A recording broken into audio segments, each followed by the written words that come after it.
جی سارے حضرات سے گزارش ہے کہ اطمینان سے بیٹھے، انشاءاللہ حضرت کا بیان ہوگا، پھر دعا ہوگی، پھر انشاءاللہ کھانے کا انتظام بھرپور کیا گیا ہے۔ خواتین سے بھی گزارش ہے بغیر کھانا کھائے نہ جائیں، آپ حضرات بھی بغیر کھانا کھائے نہ جائیں گے۔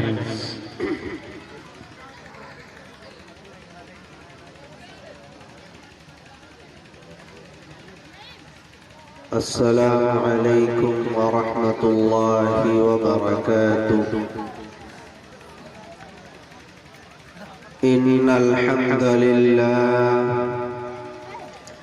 نحمده ونستعینه ونستغفره ونؤمن به ونتوکل علیہ ونعوذ بالله من شرور أنفسنا ومن سيئات أعمالنا، من يهده الله فلا مضل له ومن يضلله فلا هادي له، وأشهد أن لا إله إلا الله وحده لا شريك له، وأشهد أن سيدنا ومولانا وشفيعنا وحبيبنا وسندنا محمدا عبده ورسوله، أما بعد فقد قال الله تبارك وتعالى في القرآن المجيد: أعوذ بالله من الشيطان الرجيم، بسم الله الرحمن الرحيم، يا أيها الذين آمنوا قوا أنفسكم وأهليكم نارا وقودها الناس والحجارة، وقال تعالى في مقام آخر: اقرأ باسم ربك الذي خلق، خلق الإنسان من علق، اقرأ وربك الأكرم الذي علم بالقلم، علم الإنسان ما لم يعلم، صدق اللہ العظیم۔ اٹھو مومنو آج سے عہد کر لو، اٹھو مومنو آج سے عہد کر لو، حبیب خدا کی اطاعت کریں گے، عقیدت کے پہلو بپہلو عمل میں حقیقت میں تعمیل سنت کریں گے، وہ تابند اسلام جو رہ گیا ہے کتابوں کے اوراق میں دفن ہو کر، جفا کے شیوں سے وفا کو شیوں سے زمانے میں اس کی اشاعت کریں گے انشاءاللہ تعالی۔ اسٹیج پر تشریف فرما معزز علماء کرام، بطور خاص ہمارے اس اسٹیج کی رونق ہمارے بزرگ علماء کرام، نوجوان علماء، سامعین ذی وقار، میری باحیا ماؤں بہنوں، عزیز بچوں،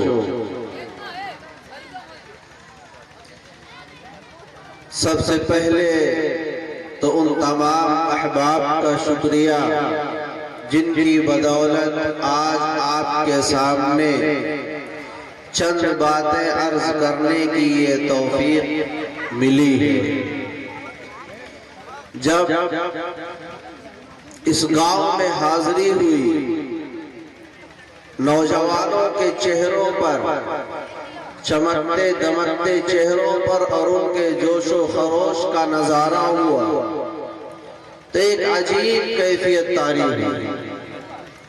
اور اسی وقت ذہن میں ایک موضوع آیا کہ نوجوانوں سے بات کی جائے گی، لیکن جب اسٹیج پر حاضری ہوئی اور حاضری کے بعد 3 چھوٹی چھوٹی بچیوں کی طرف سے قرآن مقدس کی سب سے زیادہ بابرکت سورت سورہ فاتحہ کی تلاوت کی گئی۔ یقین جانیے کہ بدن کے رونگٹے کھڑے ہو گئے،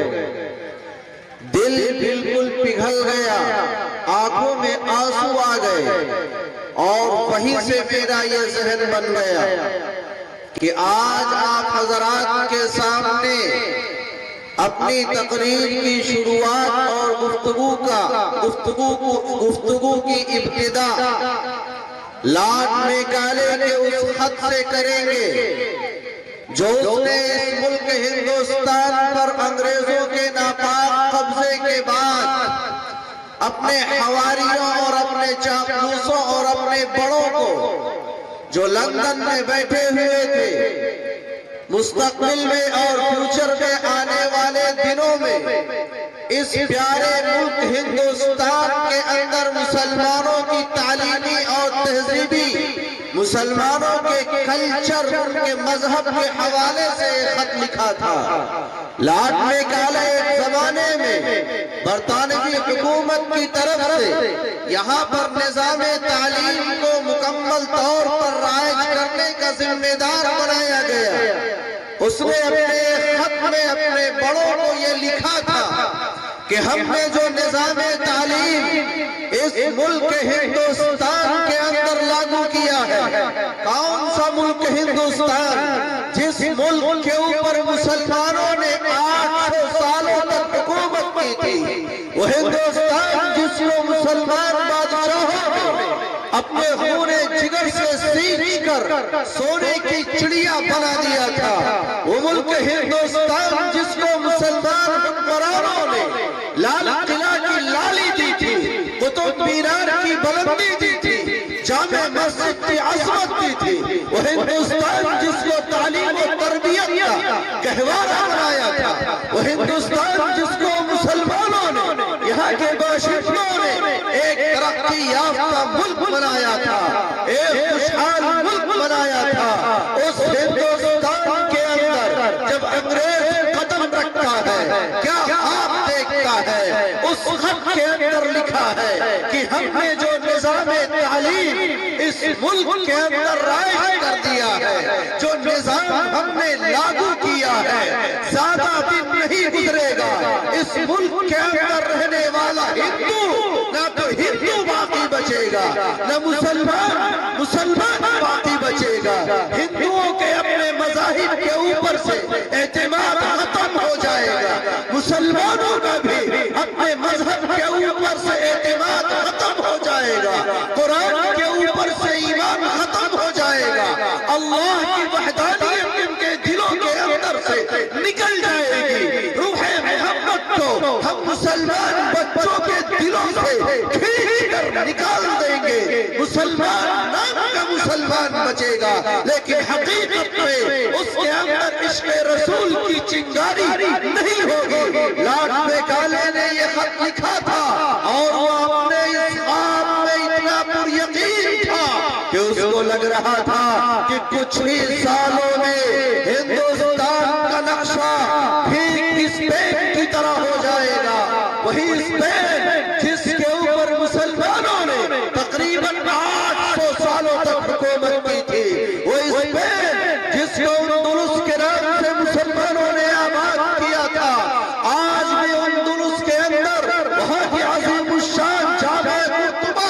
سب سے بڑی مسجد 1400 کھمبوں پر کھڑی انتظار کر رہی ہے کہ کوئی آئے گا اللہ کا بندہ اور اللہ اکبر کی آواز لگانے والا۔ وہاں آواز نہیں لگانے کی اجازت ہے، وہاں اذان پر پابندی ہے۔ وہ لارڈ میکالے یہ خواب دیکھ رہا تھا کہ ہندوستان کی سرزمین پر دہلی کی جامع مسجد کے اندر، شاہ جہاں کے ذریعے بنوائی گئی جامع مسجد کے اندر بھی اللہ اکبر کی آواز نہیں آئے گی۔ میرے غیور مسلمانوں، میں کوئی قصہ اور کہانی نہیں سنا رہا ہوں، یہ ہندوستان کی سچی تاریخ ہے، یہ اس ملک کی حقیقت ہے کہ اس ملک پر انگریزوں نے قبضہ کرنے کے بعد یہی خواب دیکھا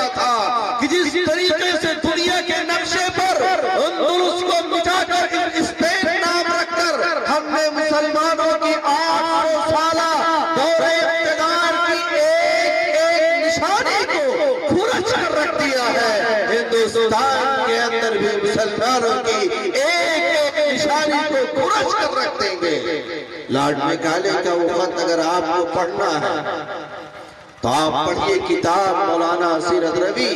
دامت برکاتہم العالیہ کی بڑی شاہکار کتاب ہے۔ دارالعلوم دیوبند احیاء اسلام کی ایک عظیم تحریک اس کتاب کا نام ہے۔ یہ کوئی قصہ اور کہانی نہیں ہے۔ لارڈ میکالے نے خواب یہ دیکھا تھا کہ ہندوستان کی سرزمین پر عبداللہ اور عبد الرحمن نام کے لوگ تو رہیں گے لیکن ان کے اندر اللہ کا یقین نہیں رہے گا، رحمان کی رحمت پر بھروسہ نہیں رہے گا، ان کا قرآن پر رشتہ مضبوط نہیں رہے گا۔ وہ یہ سمجھ رہا تھا کہ اس ملک کے نقشے سے قرآن کے حروف کو مٹا دیا جائے گا، لیکن ایک آدمی میکالے کی توقع بھی بیچے سن لے، جب تک اس ملک کے چپے چپے پر مکاتب اسلامیہ قائم ہے، جب تک اس ملک کے گوشے گوشے پر مدارس اسلامیہ کا وجود باقی ہے، خدا رب الجلال کی قسم ہندوستان کے نقشے سے اسلام اور مسلمانوں کو مٹا پانا تو دور کی بات ہے، ان کو ہلانا بھی مشکل ہے۔ لارڈ میکالے کے اس نظام کو جب علماء ربانیین نے دیکھا، اس ملک کے علماء نے دیکھا کہ اتنی خطرناک پلاننگ کی گئی ہے مسلمانوں کے خلاف، اسلام کے خلاف، قرآن کے خلاف، تو علماء کرام نے سر جوڑ کر اس مسئلے کو حل کرنے کے لیے ایک مجلس منعقد کی اور سوچا کہ اس نظام کو کس طریقے سے توڑا جائے، اس نظام کو کس طریقے سے ختم کیا جائے اور مسلمانوں کے ایمان کو کیسے بچایا جائے۔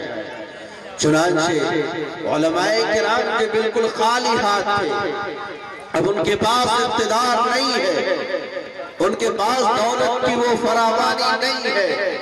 اقتدار مسلمانوں کے ہاتھوں سے جا چکا ہے۔ انقلاب 1857 کے بعد اسلامی آثار کو چن چن کے تباہ و برباد کیا گیا ہے۔ دہلی کے اندر، فقط دہلی کے اندر سینکڑوں مدارس پر بلڈوزر چلا دیے گئے ہیں، ان کو تباہ و برباد کر دیا گیا ہے۔ جس مسجد کے اندر بیٹھ کے شاہ عبدالعزیز محدث دہلوی علیہ الرحمہ نے 1803 عیسوی کے اندر یہ فتویٰ دیا تھا کہ انگریزوں سے جہاد کرنا اور مسلمانوں پر فرض عین ہو چکا ہے، اس مسجد کو بھی، مسجد اکبر آبادی کو بھی ختم کر دیا گیا، مسلمانوں کے آثار و نشانات مٹائے جا رہے تھے۔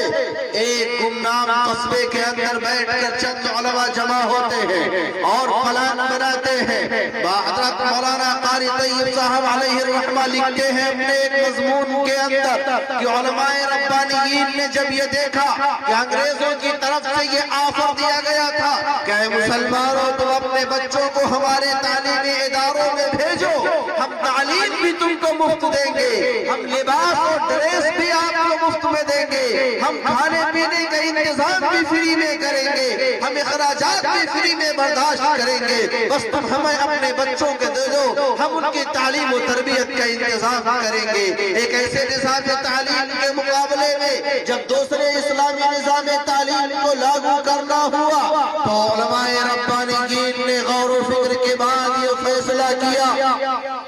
اور اللہ کے سہارے یہ فیصلہ کیا کہ ہم اس ملک کے اندر ایک ایسا نظام تعلیم رائج کرنا چاہتے ہیں، ایک ایسا نظام تعلیم لانا چاہتے ہیں جس کو پڑھنے کے بعد انسان ملک اور دنیا کے کسی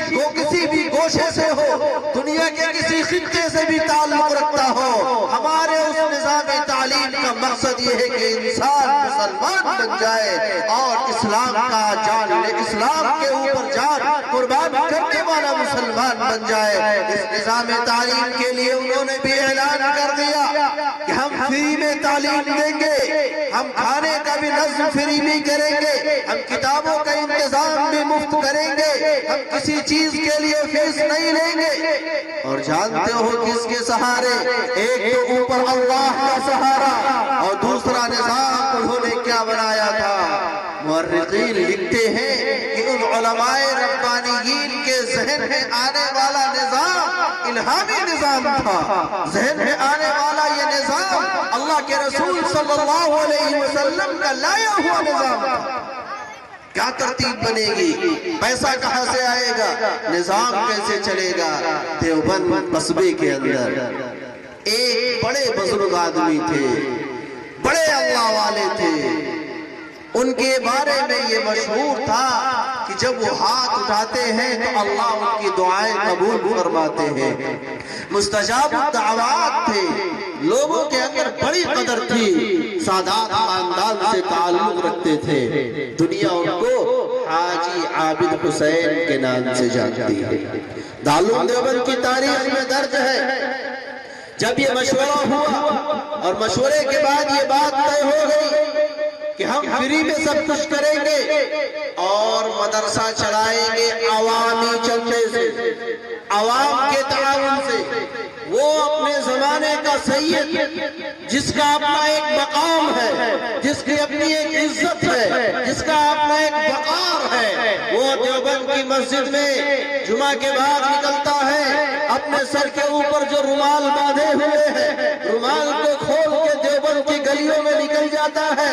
اے لوگوں اب تک تمہارا اقتدار گیا ہے، تمہاری حکومت تمہارے ہاتھوں سے گئی ہے، تمہاری دولت پر ڈاکوؤں نے قبضہ کیا ہے، اب ان کا مشن یہ ہے تمہاری آئندہ آنے والے نسلوں کے ایمان کو بھی، تمہاری آئندہ آنے والے نسلوں کے ایمان پر بھی ڈاکہ ڈال دے۔ اس لیے اب مسئلہ حکومت بچانے کا نہیں ہے، اب مسئلہ اقتدار بچانے کا نہیں ہے، اب مسئلہ فقط دولت بچانے کا نہیں ہے، اب باری آ گئی ہے ایمان بچانے کی۔ اس لیے آؤ میدان کے اندر اللہ کے راستے میں چندہ دو، اللہ کے راستے میں مدد کے لیے ہاتھ آگے بڑھاؤ۔ اپنی جیب سے نکالتا ہے وہ حاجی اور کچھ روپے رومال میں ڈالتا ہے، دیوبند کی گلیوں میں چکر لگاتا ہے، کسی نے 2 روپے دیے، کسی نے 4 دیے، کسی نے 6 دیے، کسی نے آنوں میں دیا، کسی نے کچھ دیا، دن بھر چکر لگانے کے بعد ایک رقم جمع ہو جاتی ہے اور ہندوستان کی تاریخ میں دارالعلوم دیوبند کی بنیاد پڑتی ہے۔ آج لوگ کہتے ہیں کہ چندہ کرنے کے لیے علماء نکل جاتے ہیں، آپ بالکل نہ سمجھیے گا کہ ان علماء کا اپنا کوئی وقار نہیں ہے، ان کی اپنی کوئی عزت نہیں ہے۔ خدا ذوالجلال کی قسم، اگر یہ علماء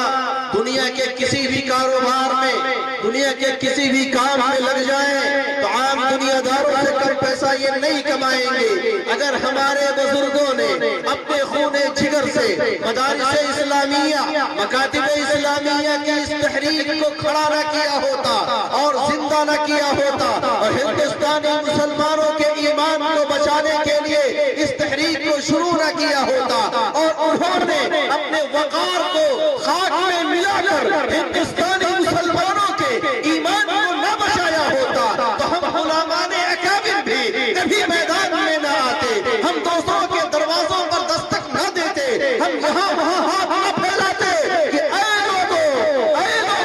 مدارس اسلامیہ کے لیے چندہ دے دو، مدارس اسلامیہ کا تعاون کرو۔ آج یہ گلی گلی محلے محلے شہر شہر کے لوگ اللہ کے نام پر وصولی کے لیے چل رہے ہیں، یاد رکھیے گا یہ فقط آئندہ آنے والے نسلوں کے ایمان کو بچانے کی فکر ہے، اس کے علاوہ کچھ اور دنیا نے دیکھا کہ انگریز جیسے سپر پاور طاقت جس کا اقتدار اس وقت ایک ملک پر نہیں تھا، ایک خطے پر نہیں تھا، اس کا دعویٰ یہ تھا کہ جتنے ممالک میں ہماری حکومت ہے ہماری سرحدوں میں سورج غروب ہی نہیں ہوتا، سورج یہاں غروب ہو کر اگر وہاں نکلتا ہے تو وہاں بھی ہماری حکومت ہے، وہاں غروب ہو کر وہاں نکلتا ہے تو وہاں بھی ہماری حکومت ہے۔ اتنے سپر پاور طاقت کو اگر اکھاڑ پھینکنے کا کام انجام دیا ہے تو ان بوریہ نشین علماء کرام نے، آپ پڑھیے اپنی تاریخ، آپ جانیے اپنی تاریخ کو کہ مدارس اسلامیہ اور تحریک مدارس سے جڑے ہوئے لوگوں نے کتنا بڑا کارنامہ انجام دیا، اور اس کے بعد پھر تو ایک سلسلہ چل پڑا۔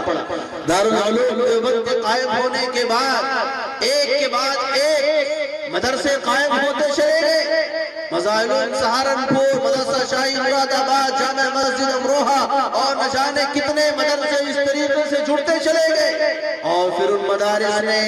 اپنے زیر سایہ اپنے شاگردوں کو تیار کر کے گاؤں گاؤں، گلی گلی، قریہ قریہ، بستی بستی، چمن در چمن مکاتب اسلامیہ کو قائم کیا۔ آپ کے گاؤں کا بھی جو مکتب قائم ہے کسی عالم دین ہی کی محنت کا ثمرہ ہوگا۔ آج بچوں نے جو پروگرام پیش کیا ہے، یقین جانیے روکنے کھڑا کر دینے والا یہ پروگرام، یہ بھی کسی عالم دین اور بوڑیا نشین کی محنت کا ثمرہ ہے۔ اللہ تبارک و تعالی جزائے خیر عطا فرمائے ان تمام لوگوں کو جنہوں نے اس گاؤں کے اندر نئے سرے سے اس تعلیمی نظام کو مضبوط اور مستحکم کرنے کی ذمہ داری اپنے کندھوں پر لی ہے۔ اللہ ان کا حامی و ناصر ہو، ان کا مددگار ہو۔ آپ حضرات سے گزارش ہے، آپ حضرات سے درخواست ہے کہ اس نظام کو چلانے کے لیے اللہ کے واسطے اپنے دولت کے خزانے کو کھول دیجیے۔ اگر آپ یہ چاہتے ہیں کہ آئندہ آنے والی نسلیں مسلمان باقی رہیں، مسلمان باقی رہیں، تو اس کا ایک ہی طریقہ ہے کہ ان مکاتب اسلامیہ کو زندہ رکھو۔ اگر یہ مکاتب ختم ہوتے چلے گئے، میں نہیں کہہ رہا ہوں، میں نے اتنی دنیا نہیں دیکھی ہے، لیکن دنیا دیکھنے والا ایک شاعر، لندن کی گلیوں میں زندگی گزارنے والا اور اس کی رگ اور اس کی نسل سے واقفیت رکھنے والا شاعر مشرق علامہ اقبال کا وہ قول یاد کرو۔ وہ کہتے ہیں کہ اگر یہ مکاتب اسلامیہ، اگر یہ مدارس اسلامیہ ہندوستان کے نقشے سے ختم ہو گئے تو جانتے ہو کیا ہوگا؟ وہی ہوگا جو ہم نے اندلس کے اندر دیکھا ہے کہ آج باب الاختین اور الحمرہ کے کھنڈرات کے سوا وہاں مسلمانوں اور اسلامی آثار کی کوئی نشانی موجود نہیں ہے۔ ہندوستان کے اندر بھی تاج محل، لال قلعہ اور قطب مینار کی بلندی کے سوا مسلمانوں کے 800 سالہ دور اقتدار کا کوئی نشان نظر نہیں آیا۔ علامہ اقبال کا وہ شعر ہے کہ وفاقہ کش کی موت سے ڈرتا نہیں ذرا، روح محمد اس کے بدن سے نکالو۔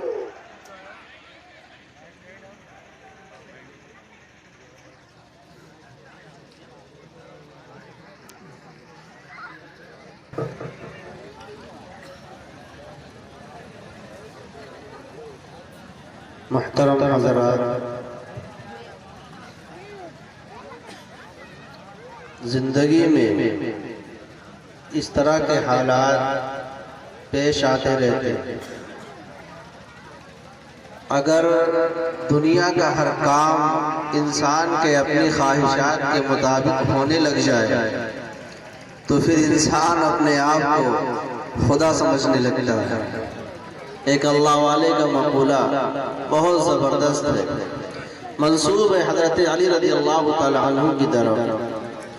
عرفت ربی بفسخ العزائم، کہ میں نے اپنے رب کو پہچانا جب یہ دیکھا کہ میرے ارادے پورے نہیں ہو رہے۔ اس سے مجھے یہ لگا کہ اس کائنات کے نظام کو چلانے والا کوئی اور ہے، وہی میرا پروردگار ہے۔ بہرحال منتظمین نے بہت کچھ ارادہ کیا تھا، ان کے عزائم بلند تھے، ممکن ہے وہ سارے ارادے مکمل نہ ہوئے ہوں، لیکن اپنے آپ میں یہ بڑی بات ہے کہ اس وقت رات کے تقریباً 10:30 بجے ٹھنڈ کے موسم میں اتنا بڑا مجمع ابھی بھی موجود ہے، اور لائٹ کا نظام اور سسٹم گڑبڑ ہونے کے بعد بھی یہ پورا مجمع اپنے آپ میں بیٹھا رہا۔ دیکھیے بات اس کی نہیں ہے کہ سننے والے کتنے تھے، بات اس کی ہے کہ سننے والے کیسے تھے۔ اگر سننے والے لاکھوں کی تعداد میں ہو لیکن ان کے اندر شوق نہ ہو، ذوق نہ ہو، جذبہ نہ ہو، تو لاکھوں کی وہ تعداد بیکار ہے۔ اور سننے والے اگر ایک اور دو ہو اور ان کے اندر تڑپ ہو، ذوق ہو، شوق ہو، جذبہ ہو، تو لاکھوں کے مجمع پر بھاری ہے۔ جس دارالعلوم دیوبند کی میں نے ابھی ایک ہلکی سی جھلکی آپ کو دکھائی، آپ اس کی تاریخ پڑھیں گے تو پتہ یہ چلے گا کہ اس کی جب شروعات ہوئی تھی تو ایک پڑھانے والا تھا اور ایک ہی پڑھنے والا تھا، ایک استاد اور ایک شاگرد سے شروع ہونے والا دارالعلوم دیوبند آج 150 سالوں کے بعد دنیا کے نقشے پر اس طرح موجود ہے کہ دنیا کے بر اعظموں کے چکر کاٹنے والے ماہرین یہ کہتے ہیں کہ دنیا کے تمام بر اعظموں میں جا کر کے ہم نے یہ دیکھا ہے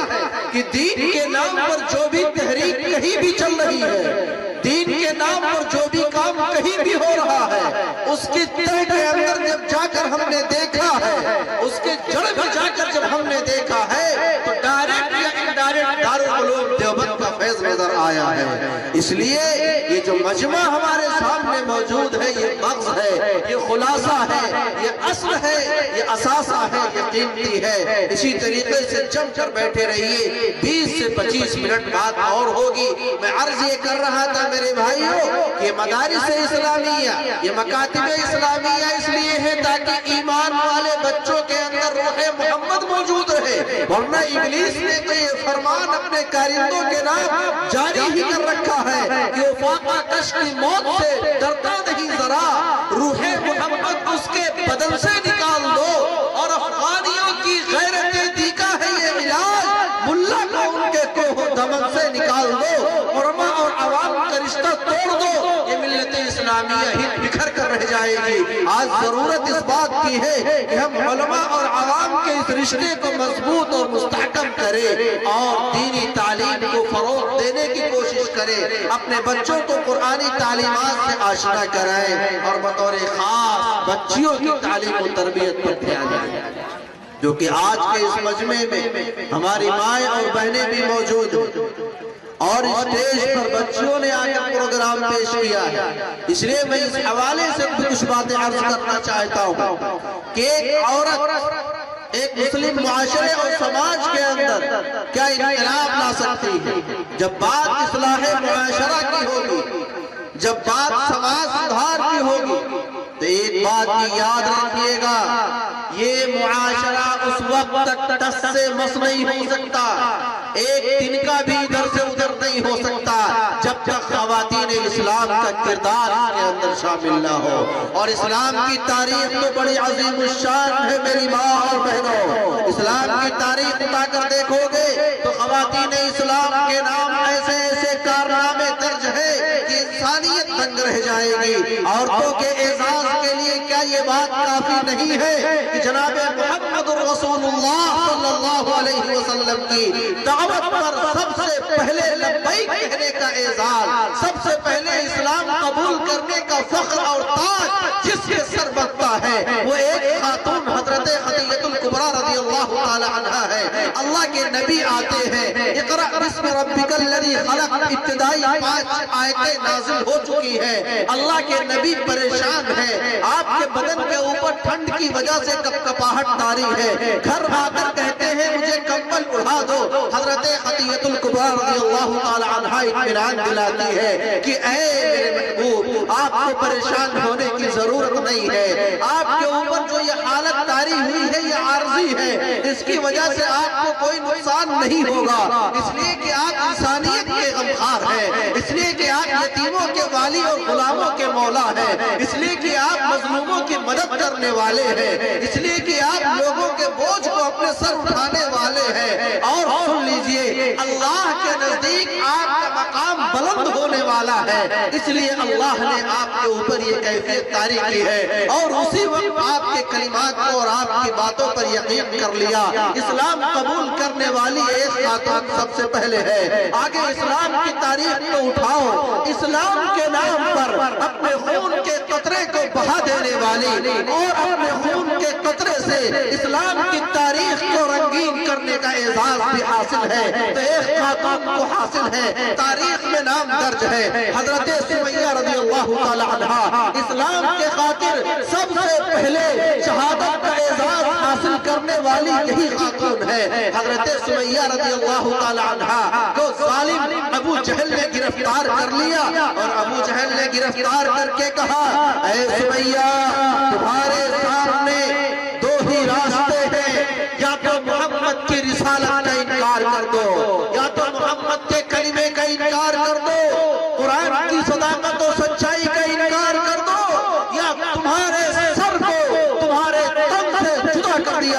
خاتون کو موت کے گھاٹ اتار دیا جائے گا۔ ابو جہل تھا، وہ یہ سوچ رہا تھا کہ سمیہ ایک خاتون ہے، سمیہ ایک نازک دل عورت ہے، عورتوں کا دل نرم ہوتا ہے۔ ان کے بیٹے حضرت عمار بھی وہی موجود تھے، ان کے شوہر ان کے بیٹے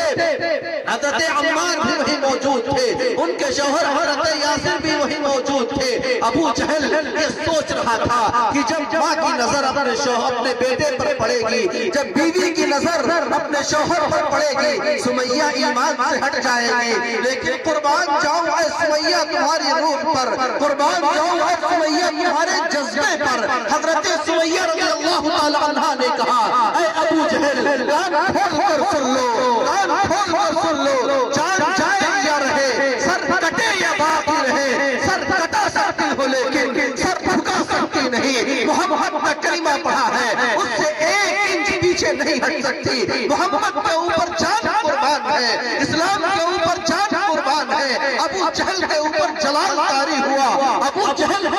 نے برچھی لی، حضرت سمیہ رضی اللہ تعالی عنہ کی شرمگاہ پر حملہ کر دیا۔ بعض روایتوں میں آتا ہے دو اونٹ کو دو رسی باندھ کر کے حضرت سمیہ کے پاؤں میں باندھ کر دونوں اونٹ الگ الگ سمت چلا دیے گئے۔ حضرت سمیہ رضی اللہ تعالی عنہ کو شہید کر دیا گیا۔ یہ اسلام کے خاطر خون بہانے والی پہلی خاتون ہے، اور حضرت سمیہ رضی اللہ تعالی عنہ نے ایک خاتون ہو کر کے یہ اعزاز حاصل کیا۔ میری ماں اور بہنوں، اسلام کے اندر آپ کا مقام بہت بلند ہے، اسلام کے اندر آپ کا مقام معمولی نہیں ہے۔ اسلام یہ کہتا ہے جب ایک عورت بیٹی کا روپ دھارتی ہے، اسلام یہ کہتا ہے وہ والدین کے لیے رحمت بن کے آتی ہے۔ اسلام یہ کہتا ہے جب ایک عورت بہن کے روپ میں آتی ہے، اسلام یہ کہتا ہے پیغمبر اعظم صلی اللہ علیہ وسلم کا ارشاد ہے کہ وہ بہن، وہ بیٹی ایک مرد کے لیے،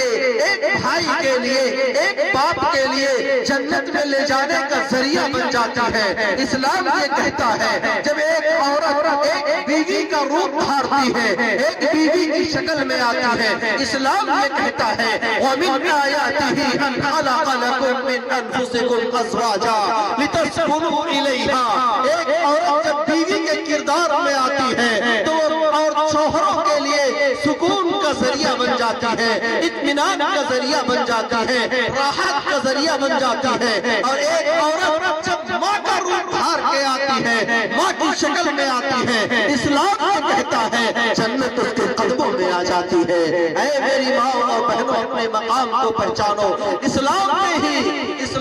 ہی سب سے پہلے آ کر عورتوں کو جینے کا حق اور ادھکار دیا، اور قرآن میں اعلان کیا کہ اس دنیا کے اندر آباد لوگوں لا تقتلوا اولادکم خشیۃ املاق، تنگ دستی کے خوف سے،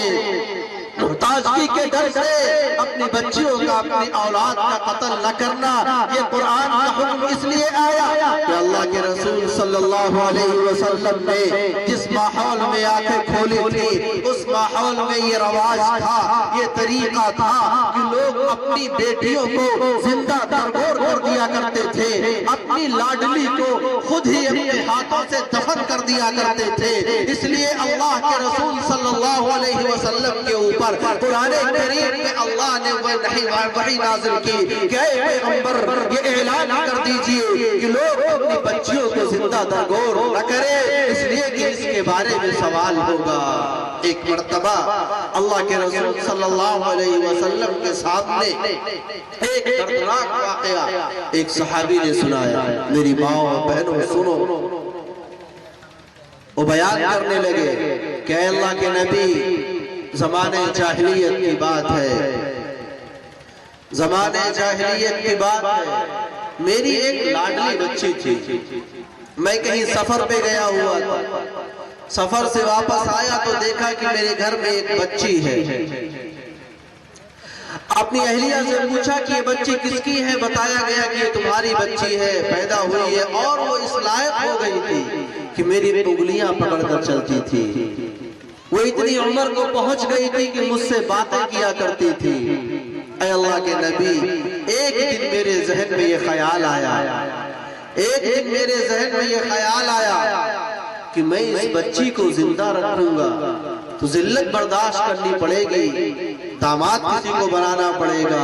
بیٹی کے باپ ہونے کا تانا کون سنے گا؟ تو اس کو ذلت کے ساتھ زندہ رکھو، یا ایسا کرو کہ اس کو زندہ درگور کر دو، لے جا کے قبر میں اس کو کاٹ دو زندہ۔ اے اللہ کے نبی، میرے ذہن میں یہی دوسرا آپشن آیا اور میں نے یہ فیصلہ کر لیا کہ اپنی بیٹی کو زندہ درگور کرنا ہے۔ چنانچہ اپنی بیوی کو یہ آرڈر سنا دیا کہ بیٹی کو تیار کرو، اور بیٹی کو تیار کرنے سے پہلے خود مدینہ کے باہر ایک جگہ جا کر میں نے گڈھا کھود کر تیار کر دیا۔ اے اللہ کے رسول، بیٹی جب تیار ہو گئی تو میرے ہاتھ پکڑ کر کے وہ چلنے لگی اور بہت خوش تھی۔ وہ یہ سوچ رہی تھی کہ میرا باپ مجھے گھمانے کے لیے لے کے جا رہا ہے، میرا باپ مجھے ٹہلانے کے لیے لے کے جا رہا ہے، اتنے دنوں کے بعد میں اپنے باپ کے ساتھ کھیلوں گی، سیر کروں گی۔ اے اللہ کے نبی، میں اپنی بیٹی کو لے کر کے آگے آگے بڑھتا رہا، میری بیٹی مجھ سے باتیں کرتی رہی،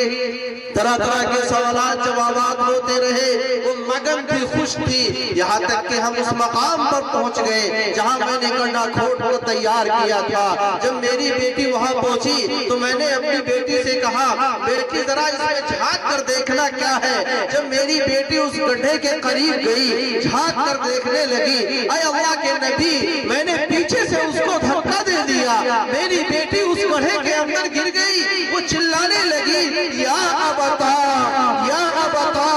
ابو جان بچا لو، ابو جان بچا لو۔ اے اللہ کے نبی، میرا دل نہیں بسیجا، میرے دل کے اندر ذرہ برابر بیٹی کا پیار نہیں آیا، میں بیٹی کے اوپر مٹی ڈالنے لگا، وہ یہی چلا رہی تھی، یا ابتا، یا ابتا، ابو جان بچاؤ، ابو جان بچاؤ، اس لیے کہ میری بیٹی کو یقین آ ہی نہیں رہا تھا کہ میرا باپ بھی مجھے مار سکتا ہے، میرا باپ بھی مجھ کو زندہ زمین کے اندر گاڑ سکتا ہے۔ اے اللہ کے نبی، میں مٹی ڈالتا رہا، وہ آواز لگاتی رہی، میں مٹی ڈالتا رہا، وہ آواز لگاتی رہی، یہاں تک کہ سب سے آخری آواز جو میری اپنی لخت جگر، میری اپنی نور نظر کی سب سے آخری آواز جو میرے کانوں سے ٹکرائی تھی، وہ یہی تھی، یا ابتا، یا ابتا، ابو جان بچا لو، ابو جان بچا لو۔ لیکن اے اللہ کے نبی، میرا دل نہیں بسیجا، میں نے اپنی بیٹی کو زندہ درگور کر دیا اور ان کو وہی دفن کر کے میں اپنے قدم سے واپس آ گیا۔ راوی حدیث کا بیان ہے کہ جب وہ صحابی یہ واقعہ سنا رہے تھے، اللہ کے رسول صلی اللہ علیہ وسلم جو سراپا رحمت و شفقت تھے، آپ کی آنکھوں سے آنسو جاری ہو گئے۔ ایک صحابی نے ٹوک دیا اور کہا کہ تمہیں یہ واقعہ بیان نہیں کرنا چاہیے، اللہ کے نبی کو تم نے غمگین کر دیا، اللہ کے نبی کو تم نے رلا دیا۔ اللہ کے نبی نے کہا نہیں، رک جاؤ، اس واقعے کو دوبارہ سناؤ، اس واقعے کو دوبارہ سناؤ، میں عربوں کی صفاقی اور درندگی دیکھنا چاہتا ہوں، میں دیکھنا چاہتا ہوں کہ باپ اتنا سنگ دل کیسے ہو سکتا ہے، باپ اتنا سخت دل کیسے ہو سکتا ہے کہ اپنی ہی بیٹی کو اپنی ہاتھوں سے زندہ درگور کر دے۔ صحابی رسول نے وہ واقعہ دوبارہ سنایا، جاہلیت کا واقعہ سنایا، اور رو رو کر صحابی بھی عرض کرنے لگے، اے اللہ کے نبی، وہ زمانے جاہلیت کی بات تھی، کیا میرے لیے بخشش کا کوئی سامان ہے؟ اللہ کے نبی نے فرمایا کہ ایمان قبول کر لیے ہو، اسلام کے دامن سے وابستہ ہو گئے ہو، ان الاسلام یہدم ما کان قبلا، امید یہ ہے کہ اللہ پرانے گناہوں کو معاف کر دے گا۔ اللہ کے رسول صلی اللہ علیہ وسلم کے سامنے یہ منظر تھا کہ لوگ اپنی بیٹی کو زندہ درگور کر دیا کرتے تھے، اسی لیے قرآن میں اللہ نے فرمایا کہ اے اپنی بیٹیوں کو زندہ درگور کرنے والے درندوں، کان کھول کر سن لو، وَإِذَا الْمَوْءُودَةُ سُئِلَتْ بِأَيِّ ذَنبٍ قُتِلَتْ۔ آج تم اپنے آپ کو طاقتور سمجھتے ہو، بیٹی نازک ہے، بیٹی مجبور ہے، بیٹی لاچار ہے، بے بس ہے، تو اس کو زندہ درگور کر دے۔ کل حشر کا میدان ہوگا، اولین اور آخرین کا اجتماع ہوگا، سارے کے سارے لوگ جمع ہوں گے، وہاں کوئی کسی کا پرسان حال نہ ہوگا۔ اندازہ اندازہ لگائیے وہ کتنا بھیانک منظر ہوگا. قرآن کا بیان یہ ہے فَإِذَا جَاءَتِ الصَّاخَّةُ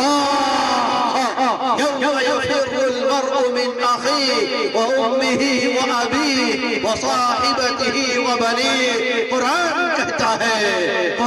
کہتا ہے جب وہ چیخنے والی آواز آئے گی اور لوگ دوبارہ زندہ ہوں گے. منظر اتنا بھیانک ہوگا کہ باپ اپنے بیٹے کو دیکھ کر دور بھاگے گا. اپنے خون جگر کو دودھ کی شکل میں پلانے والی وہ ماں اپنی بیٹی اور اپنے بچوں کو دیکھ کر دور بھاگے گی. بیوی شوہر جو ایک دوسرے کے اوپر جان قربان کرتے ہیں. قرآن کا بیان ہے جب حشر کا میدان ہوگا وہ بھی ایک دوسرے کو دیکھ کر دور بھاگیں گے. ایسے خطرناک ماحول میں اللہ اس زندہ درگور کی ہوئی بچی کو کھڑا کریں گے. مجمع ہو اولین اور آخرین کا. بچی کے والدین بھی سامنے ہوں گے. اللہ پوچھے گا اے لاڈلی بتا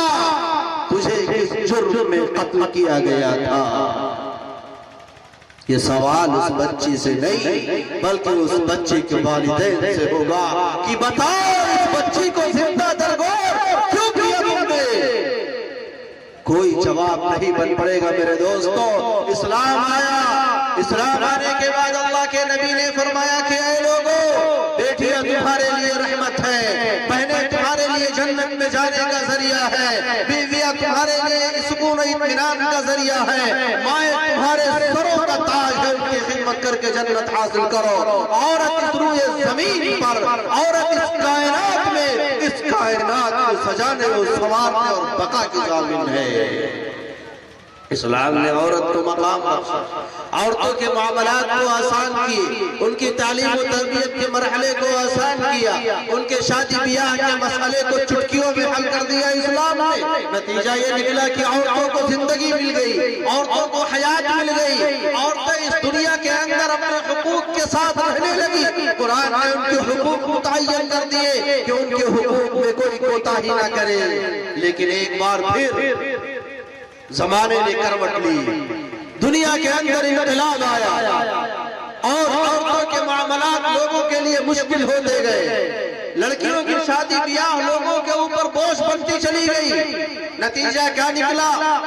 نتیجہ یہ نکلا کہ لوگوں کو ایک بار پھر آج کے 21ویں صدی میں جب دنیا ستاروں پر کمندیں ڈالنے کی بات کر رہی ہے, دنیا ہواؤں کو کنٹرول میں کرنے کی بات کر رہی ہے, دنیا بادلوں چاند سورج کو اپنے قبضے میں کرنے کے بارے میں سوچ رہی ہے, انسان ایک بار پھر اسی زمانے جاہلیت کی طرف لوٹ گیا ہے. اور معاف کیجئے گا میری ماں میری بہنوں, میں پوری جرات و بے باکی کے ساتھ بیان کر رہا ہوں, آج پھر عورتوں کے دشمن اس سماج کے اندر پیدا ہو گئے ہیں. کل کے جاہل عرب اور آج کے ترقی یافتہ سماج میں اتنا فرق ہے کہ کل کے جاہل عربوں نے ایک بچی کو یہ اختیار دیا تھا کہ وہ اس دنیا میں آ جائے اور دنیا کو اپنی نگاہوں سے دیکھ لے. لیکن آج کی ترقی یافتہ ٹیکنالوجی والی یہ دنیا کہتی ہے کہ اگر کسی ماں کے پیٹ میں بچی ہے, یہ ترقی یافتہ دنیا کہتی ہے ہم تجھے دنیا میں آنے کا بھی حق اور ادھیکار نہیں دیتے ہیں. کل کے عرب اپنی بیٹیوں کو قبر کے اندر زندہ درگور کر کے اس کی قبر کی نشانی کو باقی رکھتے تھے, لیکن آج کا جاہلیت زدہ یہ سماج اپنی بیٹیوں کو قتل کر کے ٹکڑے کر کے گندے نادیوں کے حوالے کر کے اپنے آپ کو تہذیب یافتہ مہذب اور دانشمند اور عقل مند سمجھا جائے. لعنت ہے ایسی دانشمندی پر, لعنت ہے ایسی عقل مندی پر. اس لیے اے لوگوں جو لوگ اپنی بچیوں کو زندہ درگور کر رہے ہو, بیٹیوں کی پیدائش پر تمہارے چہروں پر سیاہی آ جاتی ہے تو سنو اور اپنے ایمان کا جائزہ لو. قرآن نے بیان کیا ہے کفار مکہ کی حالت کو, قرآن نے بیان کیا ہے کفار مکہ کے بارے میں. وَإِذَا بُشِّرَ أَحَدُهُم بِالْأُنثَىٰ ظَلَّ وَجْهُهُ مُسْوَدًّا وَهُوَ كَظِيمٌ يَتَوَارَىٰ مِنَ الْقَوْمِ مِنْ سُوءِ مَا بُشِّرَ بِهِ أَيُمْسِكُهُ عَلَىٰ هُونٍ أم يدسه في التراب. قرآن کہتا ہے کہ جاہل عربوں کو جب یہ خوشخبری سنائی جاتی تھی کہ تمہارے گھر میں بیٹی کی پیدائش ہوئی ہے تو ان کا چہرہ کالا ہو جاتا تھا، ان کا چہرہ سیاہ ہو جاتا تھا، چہرے کا رنگ اڑ جاتا تھا، وہ غصے سے دم بھر اٹھتے تھے کہ میری بیوی نے ایک بچی کو جنم دے دیا، ایک بیٹی کی ماں کیسے بن گئی وہ؟ اور وہ جاہل پھر یہ سوچنے لگتے تھے اَيُمْسِكُهُ عَلَى هُونٍ أَمْ يَدُسُّهُ فِي التُّرَابِ، کہ ہم اس کو ذلت کے ساتھ زندہ باقی رکھیں یا زمین اور مٹی کے اندر اس کو گاڑ دیں۔ یہ قرآن نے جاہل عربوں کے بارے میں کہا تھا۔ آج کا ہمارا یہ مہذب اور تہذیب یافتہ سماج الیکٹرانک مشینوں کے ذریعے غیر قانونی طور پر جب یہ پتہ پاتا ہے، اس کو پتہ چلتا ہے کہ 4 5 6 مہینے کی یہ بیٹی ہے، میرے بیوی میرے بہو کے پیٹ میں یہ بیٹی ہے، یہ بچی ہے، اس کے چہرے کا رنگ مل جاتا ہے، اس کے چہرے کا رنگ سیاہ ہو جاتا ہے۔ کچھ گھرانے ہیں آدھے ایسے ہیں کہ بیٹی کی پیدائش پر خوشی ہوتی ہے، ایسی بات نہیں ہے کہ سبھی ویسے ہیں، لیکن ایک طبقہ سماج کے اندر ایسا پنپ رہا ہے جس کو جب یہ پتا چلتا ہے کہ بیٹی کی پیدائش ہونے والی ہے، اس کے چہرے کا رنگ ہو جاتا ہے۔ اے میرے بھائیو، یاد رکھیے گا اس روئے زمین پر ہم رزاق بنا کر نہیں بھیجے گئے، اس روئے زمین کے اس کائنات کے نظام کو چلانے کے لیے رب نے ہم کو اور آپ کو نہیں بھیجا ہے۔ اس لیے اگر ہمارے ذہن و خیال میں کہیں بھی یہ ہو کہ بیٹی آئے گی تو اس کے کھانے پینے کا نظم کہاں سے ہوگا، اور خاص طور پر اس کے شادی کے اخراجات کہاں سے برداشت ہوں گے، تو یاد رکھیے گا قرآن میں اللہ نے فرمایا لا تقتلوا اولادکم خشیۃ املاق نحن نرزقهم وإیاکم، اللہ نے فرمایا ان کو بھی روزی دیں گے اور ان کے صدقے طفیل میں تمہیں بھی روزی دیں گے۔ باقی شادی کا جو مسئلہ ہے وہ ہمارا اور آپ کو بنایا وہ مسئلہ ہے، وہ اسلام کا مسئلہ نہیں ہے۔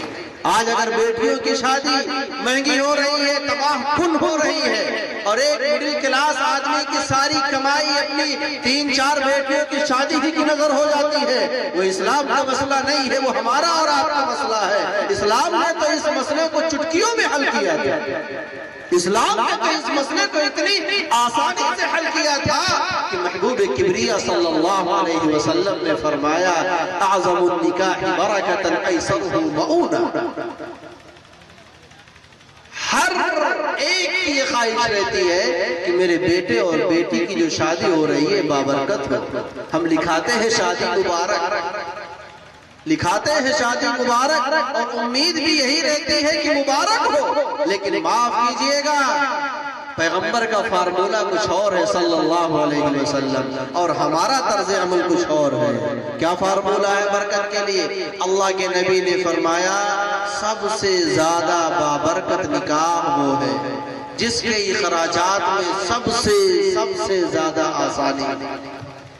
جس کے خرچ کا انتظام کرنا بالکل آسان ہو۔ اللہ کے نبی فرماتے ہیں سب سے زیادہ برکتوں والا نکاح یہ ہے۔ ہماری گنگا الٹی بہ رہی ہے، سب سے زیادہ جس کی شادی میں خرچ ہوگا چرچا اسی کا ہونا چاہیے۔ اقبال نے کہا تھا میرا طریق امیری نہیں فقیری ہے، خودی نہ بیچ غریبی میں نام پیدا کر۔ ہم امیری میں نام پیدا کرنے کے چکر میں قرض کے بوجھ تلے دب جاتے ہیں۔ معاف کیجئے گا، یہ ہمارا بھی مسئلہ ہے، آپ کا بھی مسئلہ ہے، پورے سماج کا مسئلہ ہے۔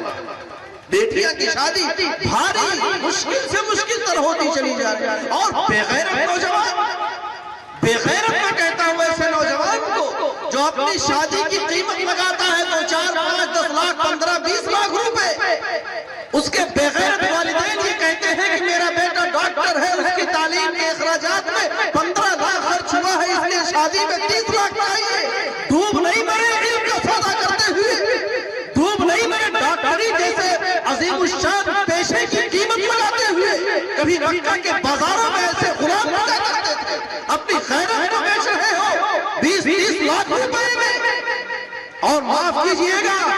ہماری ان ماں بہنوں نے بھی ان بیٹیوں کے لیے بازار گرم کر رکھا ہے۔ ایک بیٹے کی شادی کرنے کے لیے ماں جب کسی دروازے پر جاتی ہے، وہ یہ بھول جاتی ہے کہ میں ایک عورت ہوں، اور جس کو شادی کر کے اپنے گھر لے جانا ہے وہ بھی ایک عورت ہے۔ ایک عورت کا سودا کر رہی ہوتی ہے، ایک عورت کو بیچ اور خرید رہی ہوتی ہے۔ یہ خرید و فروخت نہیں تو کیا ہے؟ آپ اس کو مہذب نام جو چاہے دے دیں، آپ اس کے اوپر چاندی کا ورق لگا کے جو چاہے عنوان دے دیں، لیکن معاف کیجئے گا، مجھ سے یہ نہیں ہو پائے گا۔ صاف لفظوں میں سن لیجئے، یہ سوداگری حرام ہے، یہ سوداگری حرام ہے۔ آپ اس کو عنوان دیتے رہیے کہ باپ اپنی خوشی سے اپنی بیٹی کو ہدیہ دے رہا ہے، سبحان اللہ،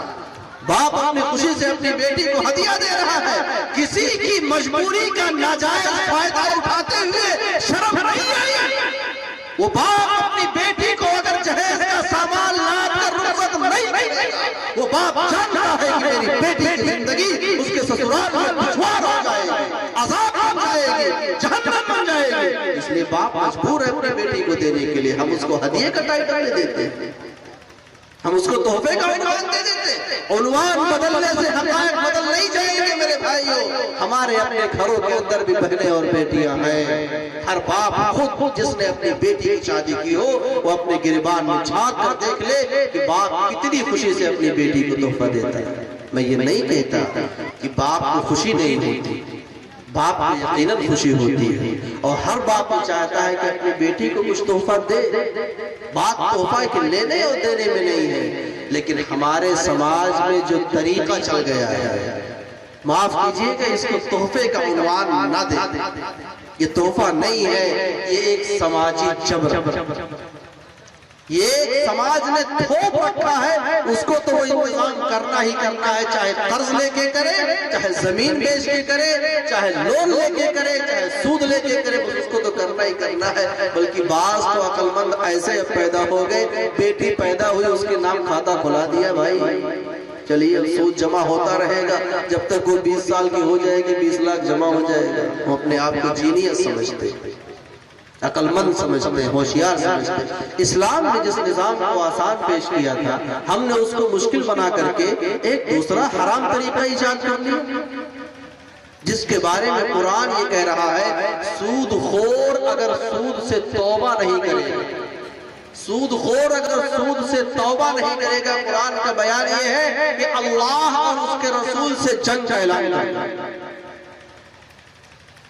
ہم اس کو عقل مندی سمجھ رہے ہیں۔ میرے بھائیوں، سماج اور معاشرے کے اندر لڑکیوں کی عزت،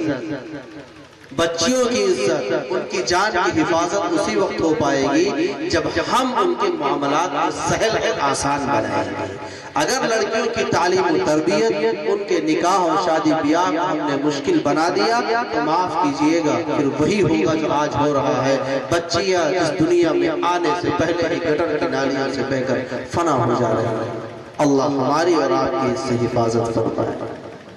جاتے جاتے یہی گزارش کروں گا